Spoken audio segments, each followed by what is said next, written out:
그런데 이 대통령 탄핵 심판 일정에 또 다른 변수가 있습니다. 바로 마은혁 헌법재판관 후보자에 대한 임명 여부입니다. 자, 임명을 하는지 마는지에 따라서 윤 대통령 탄핵 심판 선고 시점도 바뀔 가능성이 있기 때문입니다. 마은혁 재판관 후보자만 빼고 임명한 이 최상목 대통령 권한대행의 조치에 대해서 우원식 국회의장, 자, 권한쟁의 심판을 청구한 바 있죠. 헌법재판소가 선고 일정을 연기하면서 어제 그 두 번째 변론 기일이 진행이 됐습니다. 국회의장은 국회의 의사를 정리할 권한이 있을 뿐 직무 권한을 넘어 본회의 의결을 거치지 않고 국회의원들의 의사를 대표하거나 대체할 수는 없습니다. 재판부께서 본회의 의결이 필요하다고 판단하신다면 이 사건 권한쟁의 심판 청구의 험결을 보완할 수 있는 기회를 주셨으면 합니다. 그 의미가 무엇입니까? 국회에서는 본회의 의결을 할 수 있는 지금 준비를 하겠다라는 말씀을 드리는 겁니다. 바로 그냥 이견 없이 된다고 해도 한 2주 이상은 걸리지 않을까 싶습니다. 헌법재판소가 속도를 내서 권한쟁의 심판을 인용하고 그 다음에 또 최상목 권한대행이 마은혁 후보자를 헌법재판관에 임명을 한다면, 자, 이 두 가지가 모두 실현이 된다면 헌법재판소는 이제 8인 체제에서 9인 체제로 바뀌게 됩니다. 완전체가 되는 거죠. 자, 윤 대통령 탄핵 심판 심리도 이제 9번째 재판관, 마은혁 재판관도 함께 동참하게 되는 겁니다. 자, 그런데 탄핵 심판 중간에 재판관 구성이 바뀌게 되는 경우가 되는 건데, 이렇다면 변론 갱신 절차, 그러니까 해당 내용을 새로 들어온 헌법재판관도 업데이트를 해야 되겠죠. 자, 현재로서는 통상적인 갱신 절차를 약식으로 진행해 왔습니다.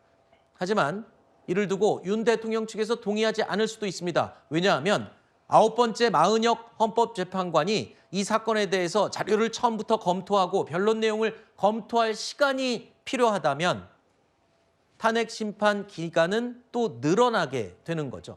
그래서 탄핵 심판이 언제쯤 결론 날지에 대한 또 다른 변수가 될 수밖에 없는 겁니다. 하지만 이게 과연 받아들여질지, 앞서 이 헌재의 결정과 최상목 권한대행의 임명과 그리고 이에 대한 내용을 또 헌법재판소 측에서 받아들이는 것, 이 세 가지가 모두 진행이 돼야 이 9인 체제로 가는 거잖아요. 그렇습니다. 따라서 야당 같은 경우는 대외적으로는 반드시 마은혁 재판관을 임명해야 된다. 네. 이런 주장을 하지만 실질적으로 그것을 정말로 원할 것이냐는 또 다른 문제인 것 같습니다. 마은혁 재판관이 임명이 되는 그 절차 자체가 상당히 복잡하고 여러 단계의 벽을 넘어야 되기 때문에 이러한 과정에서 탄핵 심판이 늘어지는 것은 오히려 지금 사법 리스크 문제라든지 지금 조급한 어떤 이재명 대표에게는 불리하게 작용할 수 있고요. 네. 또 한편으로는 윤석열 대통령 측에서도 물론 충분한 변론 기일을 잡음으로써 자신의 방어권을 보장받는 것을 선호할 수 있으나 지금 어쨌든 헌재의 재판관들에 대해서 탄핵이 기각돼야 된다는 여론도 상당히 최고조로 올라가고 있는 상황에서 네. 재판을 어느 정도 마무리하는 것이 유리하다 이렇게 판단할 수도 있거든요. 아, 그래요? 예, 저는 그렇기 때문에 헌법재판관을 일단은 마은혁 재판관을 임명해야 된다라고 하는 권한쟁의 심판 결과가 나오더라도 네. 일단은 최상목 권한대행이 기존에 본인이 임명하지 않았던 이유를 들어서 시간을 끌고 아마 그 사이에 2월 말 3월 중순 사이에는 헌법재판소의 탄핵 심판 결과가 나오지 않을까 네. 그런 예상도 할 수 있을 것 같습니다. 네, 헌법재판소 입장에서는 8인 체제로 이 탄핵 심판을 결론 낼 경우에 나중에 좀 논란의 여지가 있으니 웬만하면 9인 체제로 완성체로 이 결론을 내기를 바라는 것으로 지금 알려지고 있습니다. 그렇게 지금 읽혀지고 있는데, 글쎄요, 최상목 권한대행이 과연 헌법재판소의 이 결정에 권고사항이기 때문에 따르지 않아도 되잖아요. 아니죠. 근데 사실 따라야 되는 거죠. 왜냐하면 그래요? 그렇게 치면 권한쟁의 심판을 왜 합니까? 이제 권한쟁의 심판의 결과가 영향이 있기 때문에, 그리고 최종적인 판단을 해주는 것이기 때문에 이게 집행 강제력이 없다 뿐이지 이 권한쟁의 심판의 결과가 법적으로 어떤 의미가 없다 이렇게 볼 수는 없는 거고요. 네. 근데 다만 주목해봐야 되는 거는 권한쟁의 심판의 결과가 최상목 대행 측이 지는 결과, 그러니까 헌법재판관을 임명해라라는 결과가 나온다라고 할지라도 법제처의 검토를 받겠다 이런 식으로 이야기를 하고 있기 때문에 오히려 지금 뭐 민주당 측에서 딜레마가 있는 것 아니냐라는 지적보다는 최상목 대행과 국민의힘 측의 딜레마가 있는 게 아닌가 싶습니다. 왜냐하면 대통령 입장에서는 이 절차 지연을 최대한 하고 싶다라고 한다면 마은혁 재판관이 임명이 되고 그 뒤에 뭐 예를 들면 서증 조사부터 증인 신문까지 다시 다 하자 이런 주장을 할 가능성이 높거든요. 네. 근데 그 이전에 이미 국민의힘과 이 최상목 대행 측에서 그동안 헌재 재판관 임명에 대해서 굉장히 방어적인 태도를 보여왔고 네. 그런 뭐 권한 대행이 헌재 재판관을 임명하는 것은 있을 수 없는 일이다라고 비판을 해왔다 보니 이게 대통령 측에서는 오히려 원한다라고 할지라도 국민의힘과 최상목 대행이 그동안의 입장을 손바닥 뒤집듯 바꿀 수는 없는 상황이 돼버린 거죠.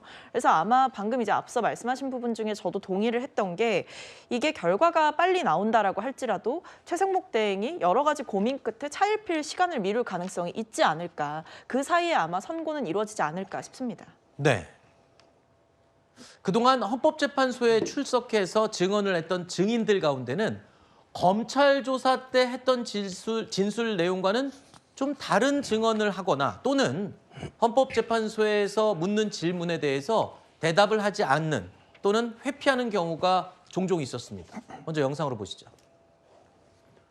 증인은 계엄 당시 대통령 국방부 장관으로부터 누군가를 체포하라는 지시를 받은 사실이 있습니까? 없고 그다음에 그것은 더 이상 답변드리지 않겠습니다. 예. 장관이나 대통령으로부터 국회로 가서 국회의원들의 본관 출입을 막고 계엄 해제 요구 의결을 못하게 하라 이런 지시는 받은 바 없죠. 없습니다. 명단을 받으신 적 있나요? 14명 정도?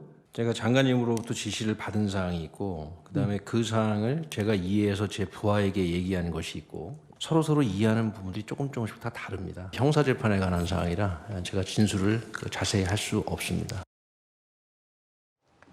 이 부분도 하나의 또 변수라고 할 수 있을 것 같습니다. 윤 대통령 측에서는 헌법재판소 측에서 검찰 수사 내용, 자료를 넘겨받은 부분, 이 부분을 지금 문제 삼고 있습니다. 그러니까 검찰에서 조사한 내용을 증거로 받은 부분, 이거는 문제가 있다라고 계속 주장을 하고 있죠. 헌법재판소 측에서는 또 문제가 없다는 입장이고요. 이게 왜 문제가 될 수 있는 거죠?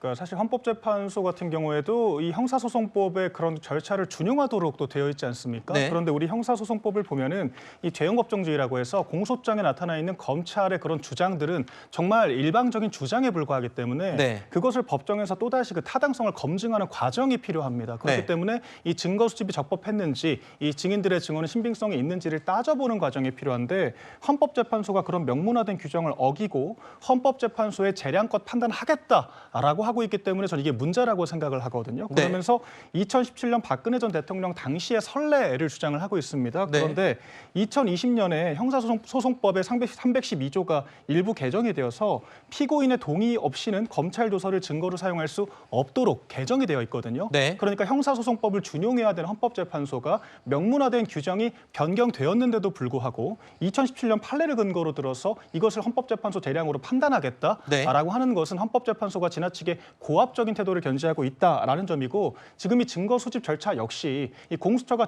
제대로 된 수사도 없는 상태에서 경찰이 사건을 송부하고 검찰이 이것들을 제대로 된 조사 없이 기소를 한 상황 아니겠습니까? 검찰의 공소장 자체도 굉장히 졸속이기 때문에 이것을 가지고 재판을 속게 하는 것은 대단히 부당하다 이렇게 생각합니다. 지금 설명대로 헌법재판소에서 인용하고 이 판단의 근거로 삼은 검찰 조사, 검찰의 조사 내용이 이 법적으로 문제가 있다면 앞으로 나올 탄핵 심판 자체도 문제시 될 수 있는 부분 아니겠습니까?